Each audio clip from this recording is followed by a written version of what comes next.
Excellencies, distinguished friends, in addition to requiring peace and stability, growth requires statecraft and capital, in particular the efficient allocation and reallocation of capital.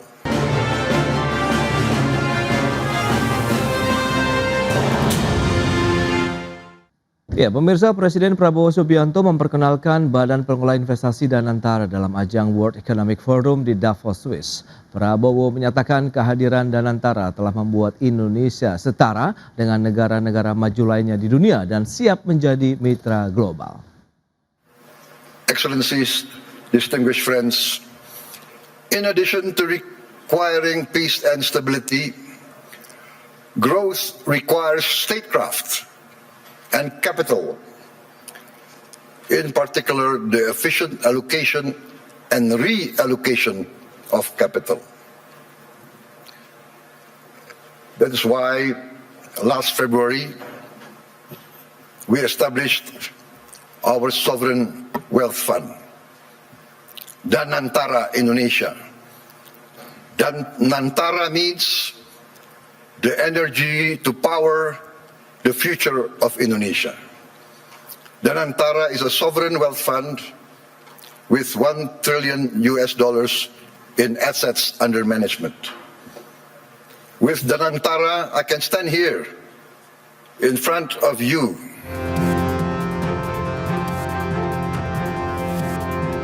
Demikian pernyataan Presiden Prabowo Subianto di hadapan para pemimpin dunia dan pemimpin perusahaan global dalam pertemuan tahunan World Economic Forum di Davos, Swiss.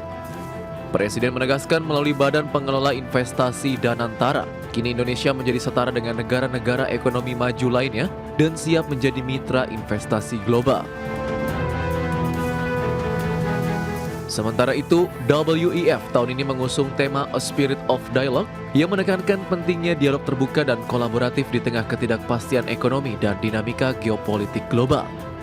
Dan partisipasi Indonesia menjadi momentum strategis untuk menegaskan posisi dalam rantai pasok global, memperkuat citra investasi, serta menarik komitmen investor di sektor energi hijau dan ekonomi digital.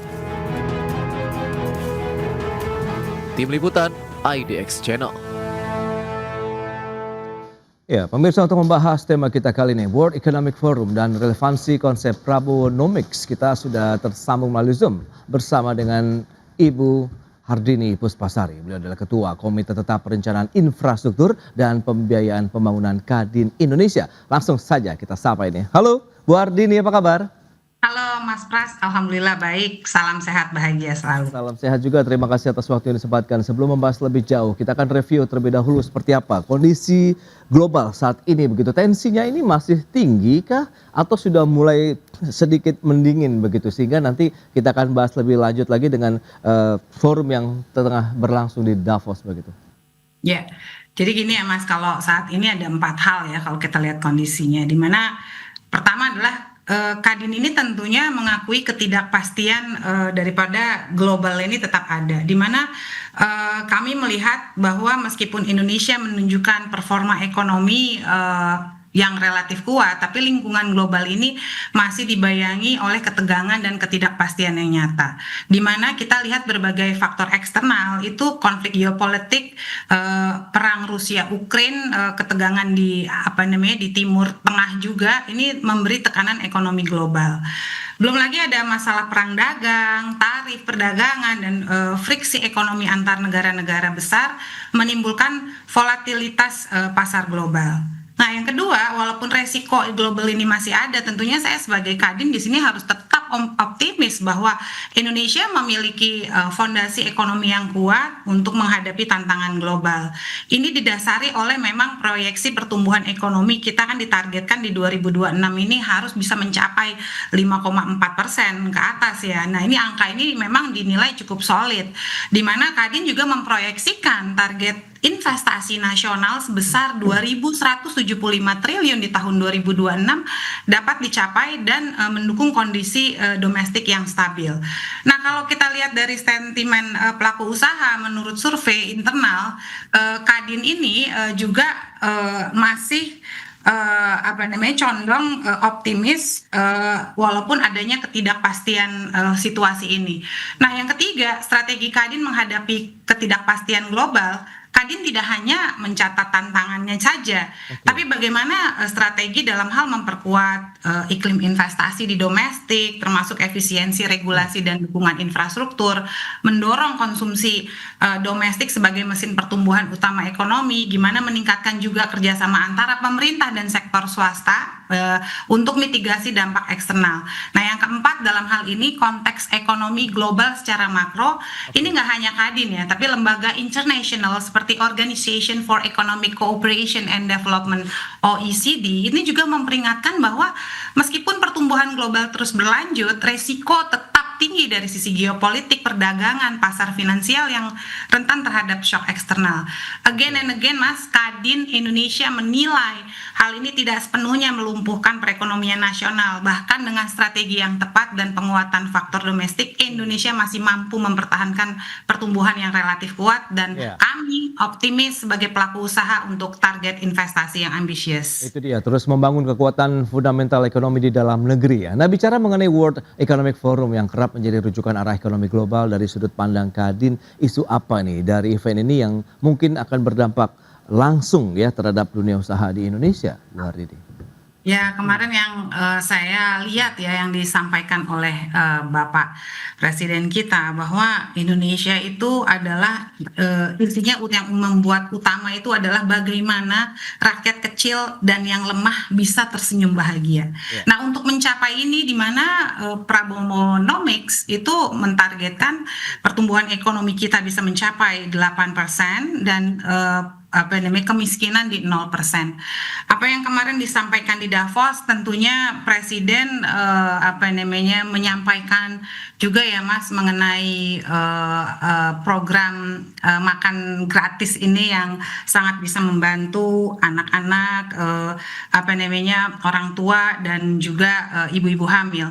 Tapi dari yang disampaikan ini memang beliau sangat bangga sekali bahwa mitranya yang kuat itu adalah yang mendampingi beliau adalah Danantara.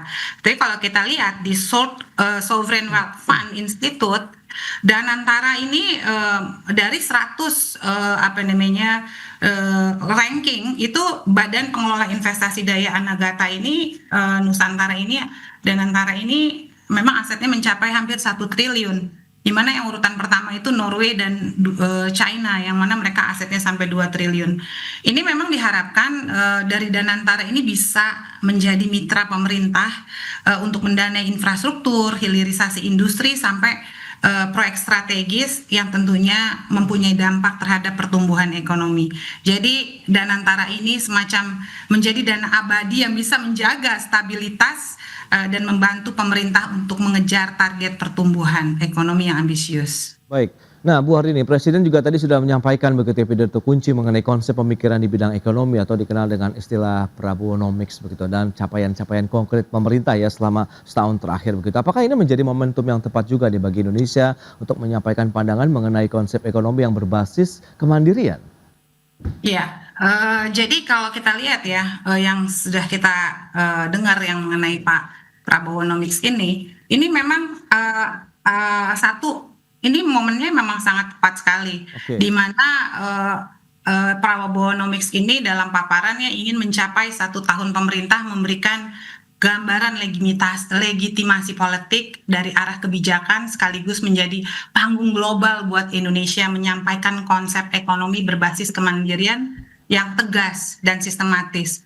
Satu, kenapa ini momennya sekarang ya Mas? Satu, karena saat ini krisis global membuka ruang narasi alternatif, di mana saat ini dunia sedang mengalami fragmentasi geopolitik, proteksionisme, krisis rantai pasok, dan juga ketidakpastian ekonomi global yang berkepanjangan. Nah, dalam situasi ini narasi ekonomi yang terlalu bergantung pada pasar global justru jadi kehilangan daya tarik.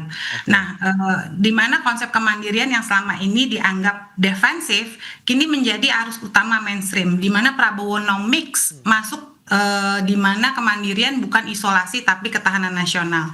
Dalam hal ini capaian konkret memperkuat kredibilitas narasi di mana adanya penguatan pangan terutama beras dan jagung, kebijakan penghapusan kredit macet UMKM, terus beliau juga menyampaikan mengenai cek kesehatan gratis dan makan bergizi, dan beliau juga bangga dengan adanya sekolah rakyat dan keberlanjutan hilirisasi dan penerbitan kawasan hutan. Ini penting sekali karena kemandirian ekonomi hanya dipercaya dipercaya dunia Baik. jika terbukti di dalam negeri. Gitu, Mas. Oke, kita akan bahas lebih jauh nanti seperti apa sih di tengah ketidakpastian ekonomi global saat ini begitu Bu Ardini. Apakah Prabowonomics ini bisa memberikan kepastian, optimisme baru bagi pelaku usaha di Indonesia khususnya. Kita akan bahas lebih jauh nanti di segmen berikutnya. Kita akan jeda dulu sebentar ya. Dan pemirsa tetaplah bersama kami. Ya, terima kasih Anda masih bergabung bersama kami dalam Market Review, pemirsa. Dan berikut ini kami akan sampaikan terkait dengan proyeksi dari pertumbuhan ekonomi Indonesia dan global. Seperti apa data dari Bank Indonesia proyeksinya. Kalau untuk pertumbuhan ekonomi dunia di tahun 2025 proyeksinya 3,1%, tahun depan 3%, 2027 3,1%. Sementara untuk Indonesia sendiri di tahun 2025 ini dengan rentang 4,7 sampai dengan 5,5%, tahun depan 4,9 sampai dengan 5,7%, di tahun 2027 5,1 sampai dengan 5,9%. Proyeksi pertumbuhan ekonomi Indonesia dan dunia. Selanjutnya untuk kita lihat realisasi investasi kita di sepanjang tahun 2025, apakah ini memang akhirnya bisa menjadi pondasi yang kuat juga untuk mendukung fundamental ekonomi Indonesia. Trennya naik terus untuk realisasi investasi secara kuartalan. Terakhir di kuartal 4 2025 menjadi 496,9 triliun rupiah. Sementara secara keseluruhan di tahun 2025 sudah menyentuh 1.905,6 triliun rupiah untuk realisasi investasinya. Dan bagaimana dengan PMI Manufaktur Indonesia? Maka memang masih bertahan terus di zona ekspansi, ya sempat memang mengalami kontraksi ya dari bulan April, Mei, Juni dan Juli, kemudian naik lagi begitu di bulan Agustus menjadi 51,5 poin, tertinggi di 53,3 poin November, tidak jauh berbeda dengan Februari sebelumnya, kemudian di bulan Desember ada sedikit penurunan menjadi 51,2 poin untuk PMI Manufaktur Indonesia. Itu dia beberapa data yang sudah kita sampaikan dan kita akan lanjutkan kembali perbincangan bersama dengan narasumber dan sudah bergabung nanti dengan Profesor Aryawan Gunadi, pakar hukum bisnis dan internasional Universitas Tarumanegara dan juga STHM Ditkum Angkatan Darat. Baik, kita akan lanjutkan kembali. Ya, halo Prof. Apa kabar Prof? Apa kabar Mas Pras? Baik, terima kasih atas waktu yang disemputkan Prof. Ini baru saja tadi di segmen sebelumnya kita sudah berbincang bersama dengan Ibu Hardini ya terkait dengan kondisi global, optimisme yang masih cukup tinggi begitu ya dari kehadiran Indonesia terhadap pertumbuhan ekonomi Indonesia, apalagi Indonesia hadir di forum World Economic Forum begitu ya di Davos, di mana Presiden sudah menyampaikan konsep-konsep ekonomi yang berbasis kemandirian, masyarakat bawah bisa merasakan manfaat dari ekonomi Indonesia yang dikenal dengan Prabowonomics. Nah, Anda melihat bagaimana Prof? Silakan. Iya, Pak Pras terima kasih dan pemirsa IGX.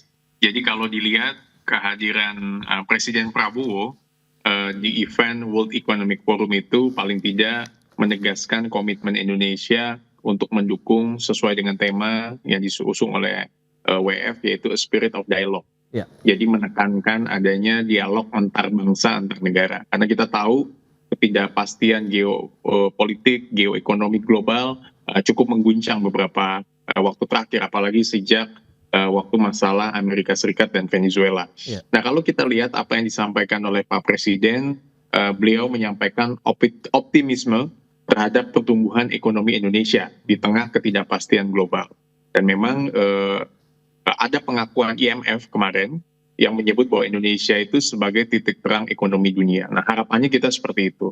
Dan kita juga melihat bahwa Presiden menyampaikan bahwa sekitar 1 dekade terakhir perekonomian Indonesia tumbuh di atas 5% setiap tahun. Itu yang beliau sampaikan di Davos kemarin. Yeah. Dan optimisme ini memang kita harus ada supaya laju pertumbuhan ini bisa meningkat di tahun ini dan yang akan datang. Dan tadi disinggung mengenai beberapa program dari Presiden di WF. Nah, kali ini Prabowo menekankan adanya indikator makroekonomi Indonesia itu bisa tetap terjaga dan tingkat inflasi itu bisa di kisaran around 2%. Dan defisit anggaran pemerintah terjaga di bawah 3% dari produk domestik bruto yang ada. Jadi harapannya WF ini dari perspektif Indonesia kita punya manfaat nih, punya benefit. menjadi komitmen dan dukungan untuk Indonesia untuk ke depan. Tapi di lain sisi, spirit of dialogue ini punya kepentingan, Amerika punya kepentingan, Macron kemarin hadir juga punya kepentingan, Kanada juga pasti untuk bisa meningkatkan kerjasama global. Dan yang terpenting adalah perdamaian dan keamanan yang menjadi isu krusial yang disampaikan. Baik, nah terkait dengan konsep ekonomi begitu yang diusung oleh Presiden pada saat momen di WF Davos ini, Anda melihat bagaimana? Karena kan ini menekankan kemandirian ekonomi, ada penguatan sektor-sektor strategis. Apakah masih sejalan dengan arus pemikiran global saat ini? Sehingga kan ini bisa seiring sejalan atau justru bisa menjadi solusi bersama begitu, mengingat spirit of dialogue yang setengah diusung oleh WF kali ini begitu, Prof. Iya, memang misi pemerintahan yang Presiden sampaikan itu kan adalah pemberantasan korupsi Ya. dan penyalahgunaan kekuasaan sebagai fondasi kesejahteraan sosial. Itu yang saya lihat menjadi point of view. Makanya disampaikan jika kaum miskin dan kaum lemah itu Ya. bisa tersenyum dan tertawa, berarti mereka punya hope atau harapan. Itu yang kemarin di-highlight. Nah, kalau kita lihat misalnya di bidang ketahanan pangan, ada capaian strategis nasional berupa keberhasilan mencapai swasembada beras yang hanya dalam waktu 1 tahun. Jadi dari awal target kan sekitar 4 tahunan. Nah, ini lebih cepat. Nah, tentu harapannya ini bisa dilakukan juga di level global. Dan komoditas pangan, ketahanan pangan bukan hanya di Indonesia, tapi negara-negara lain juga bisa. Jadi swasembada jagung misalnya, Pak Prabowo juga menyampaikan gula, protein itu juga disampaikan oleh Presiden.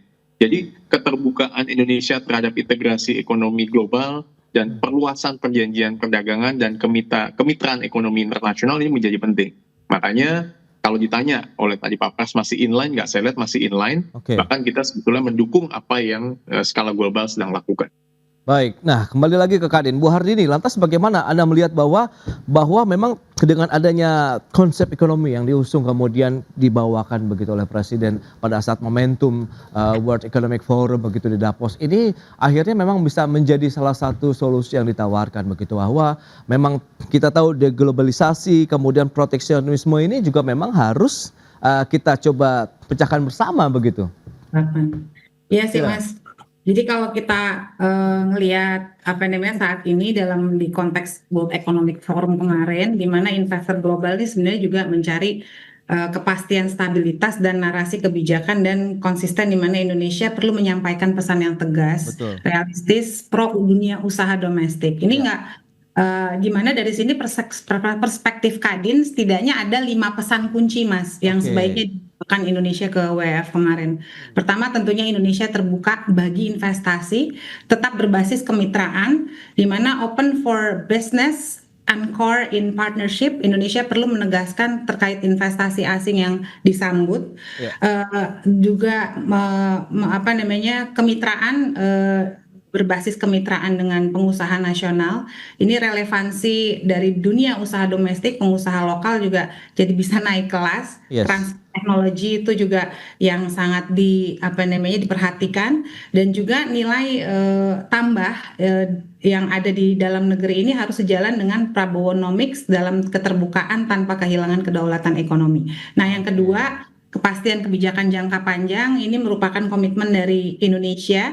Bagaimana pesan utamanya yaitu terkait dengan policy predictability over policy generosity, di mana investor global lebih menghargai kepastian aturan di antara 10 sampai 20 tahun mendatang, konsistensi lintas pemerintah, kepastian hukum pusat, daerah, dan juga adanya insentif. Nah, yang ketiga yaitu hilirisasi dan relokasi industri yang harus win-win. Jadi jangan sampai ini menjadi hambatan, yang mana pesan utamanya adalah value creation not market closure, di mana Indonesia harus menjelaskan hilirisasi ini adalah bukan proteksionisme dan kewajiban nilai tambah bukan hambatan. Dan di mana pesan yang keempat ini adalah komitmen kepada green economy yang realistis dan berkeadilan, yang mana di sini disebutkan bahwa green but just and investable. Jadi Indonesia perlu jujur menyampaikan komitmennya terhadap ekonomi hijau, namun dalam transisi bertahap dan terukur serta kebutuhan pembiayaan global. Nah, yang kelima yaitu pasar domestik Indonesia adalah daya tarik utama, Mas. Pesan utamanya adalah invest not only to export but grow with us. Ini dengan lebih dari 285 juta penduduk di Indonesia, bukan hanya berbasis produksi tapi pasar akhir yang besar dan stabil. Nah, dalam hal ini tentunya Indonesia sebaiknya dalam World Economic Forum kemarin konsisten dengan apa yang sudah disampaikan untuk meningkatkan pertumbuhan jangka panjang dan selaras dengan semangat Prabowonomics-nya, Mas. Itu dia beberapa poin ya, terbuka bagi investasi tapi sudah ada kesetaraan Indonesia dengan negara-negara maju. Baik pemirsa, kita lanjutkan kembali perbincangan bersama dengan Profesor Ariwan Gunadi, pakar hukum bisnis dan internasional Universitas Tarumanegara dan juga STHM Ditkum Angkatan Darat, kemudian Ibu Ardini Puspasari, Ketua Komite Tetap Perencanaan Infrastruktur dan Pembiayaan Pembangunan Kadin Indonesia. Nah, bicara mengenai tantangan, nah Kadin mungkin secara dari sisi pelaku usaha melihat seperti apa sih kalau kita lihat penerapan Prabowonomics dengan konsep yang tadi diusung kemandirian, ada sektor-sektor strategis yang menjadi prioritas, kemudian bagaimana dengan kita sinkronkan dengan kondisi global kalau kita bicara mengenai tantangan saat ini. Silakan Bu Ardini. Peran Kadin memang saat ini strategis sekali ya, Mas, dalam hal menentukan Prabowonomics yang kami tentunya berharap ini tidak berhenti sebagai narasi politik, tapi bagaimana bisa menjadi turun kebijakan yang aplikatif yang dirasakan dunia usaha, di mana Kadin bukan sebagai mitra pemerintah tapi melainkan policy bridge, menjadi penjembatan antara visi negara dan realitas pasar. Nah, kalau kita lihat ya Mas, bagaimana menerjemahkan visi daripada Prabowonomics ke dunia usaha ini, caranya bagaimana policy translator dari visi Prabowonomics ini syarat dengan kemandirian, keadilan, ketahanan nasional, tapi di mana dunia usaha juga membutuhkan kepastian regulasi, skema-skema yang insentif yang menguntungkan juga buat pihak swasta, di mana ini membutuhkan resiko yang juga harus terukur. Di mana saat ini memang peran Kadin memecah visi yang besar menjadi peta jalan sektoral pangan, energi, industri dan UMKM. Dan yang kedua itu menjadi umpan balik kebijakan, policy feedback loop, di mana strateginya dengan early warning system secara konkret peran Kadin bisa menyampaikan masalah-masalah real dalam kebijakan-kebijakan kemarin yang masih gagal. Yang ketiga, bagaimana mengawal konsisten pusat daerah dengan strategi policy harmonizer. Tentunya banyak kebijakan gagal bukan di pusat tetapi di daerah. Ini interpretasi yang berbeda di mana perizinan masih berlapis-lapis dan masih banyaknya pungutan yang informal. Nah, di sini Kadin akan menjembatani pemerintah pusat dengan Pemda bagaimana kebijakan Prabowonomics tidak terdistorsi di lapangan.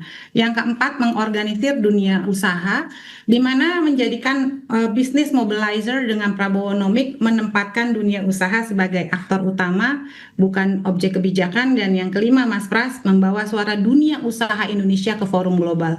Jadi kemarin itu menjadi global advocate di forum World Economic Forum. Kita bisa bicara bahwa Kadin bisa berbicara mengenai realitas usaha dan menyampaikan kesiapan dunia usaha, menjelaskan kebutuhan transisi ESG, hijau, digital, yang mana mengamankan ruang kebijakan bagi pengusaha domestik. Baik, nah Prof, lantas bagaimana kalau tantangan tadi sudah disampaikan oleh Bu Hardini, berarti memang masih ada bottleneck yang harus dipecahkan begitu, harus kita luruskan kembali. Lantas bagaimana Anda melihat Prabowonomics ini mampu menjawab tantangan global seperti yang tengah terjadi, perlambatan ekonomi, kemudian juga adanya konflik geopolitik, fragmentasi, begitu juga termasuk rantai pasok di dalamnya nih Prof?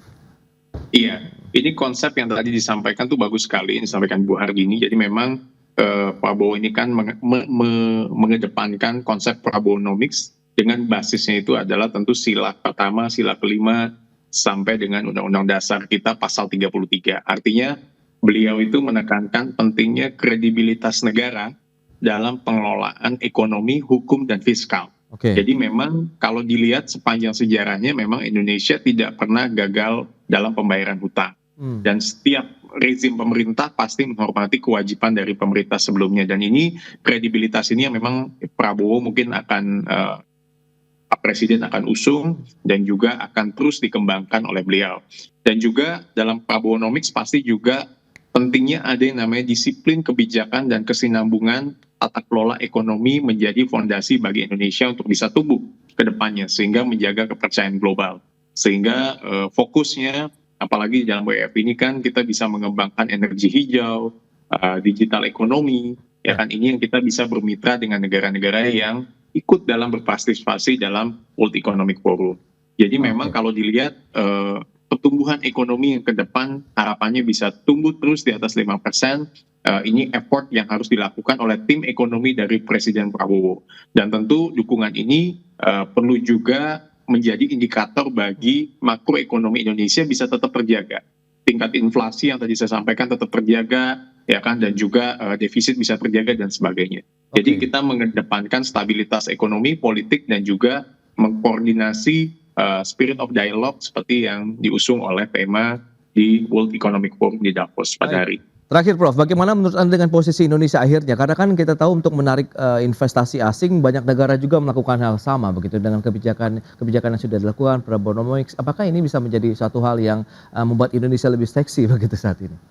Iya, memang ini kan Prabowonomics ini kan adalah konsep pemikiran ekonomi dari Pak Prabowo dan hasil konkret 1 tahun. Jadi memang kuncinya adalah yang tadi betul yang Mas Pras sampaikan, investment itu menjadi titik tolak karena kita juga membutuhkan investment asing untuk bisa bermitra dengan kita. Nah, seperti contoh di bidang pendidikan aja deh. Prabowo kemarin ke Inggris, ya kan, meminta kerjasama kemitraan untuk pendidikan kedokteran gigi, STEM, ya kan, teknologi, sains, dengan kampus-kampus yang ada di Inggris untuk bisa bermitra dengan Indonesia. Nah, itu investment juga. Nah, kita juga menginginkan investasi di bidang ekonomi, kerjasama dengan korporasi. Saya yakin Pak Presiden juga bertemu dengan CEO di sana. Pimpinan Kadin kan juga ada di sana juga. Jadi harapannya ini bisa bermitra terus dengan pelaku-pelaku usaha yang ada di sana. Dan harapannya gagasan ekonomi yang sudah dirancang baik sebelum dan selama pada masa kepemimpinan Pak Presiden ini bisa menjadi inspirasi untuk semua negara. Dan juga bisa diterapkan oleh Pak Presiden pencapaian-pencapaian apa yang sudah dilakukan dari hari ini dan ke depan. Jadi WEF ini kan organisasi yang multi stakeholders, ya kan, semua berkumpul di sini. Harapannya pengembangan ekonomi dan Indonesia bisa tampil di dalam pidato kunci menurut saya sangat bagus untuk bisa menunjukkan kepada dunia mengenai posisi Indonesia ke depan. Baik, itu dia terkait dengan posisi Indonesia yang semakin diperhitungkan begitu ya dengan pencapaian-capaian ekonomi yang juga sudah disampaikan Presiden di forum internasional tersebut di hadapan banyak kepala negara dan juga mungkin banyak sekali CEO global begitu ya di acara tersebut. Baik, Prof. Aryawan kemudian Bu Hardini, terima kasih banyak ini atas informasi update dan juga insight yang sudah disampaikan kepada pemirsa pada hari ini. Selamat melanjutkan aktivitas Anda kembali. Salam sehat. Sampai berjumpa kembali Prof. Terima kasih Bu Hardini. Terima kasih Pak Pras, Ibu Hardini, terima kasih.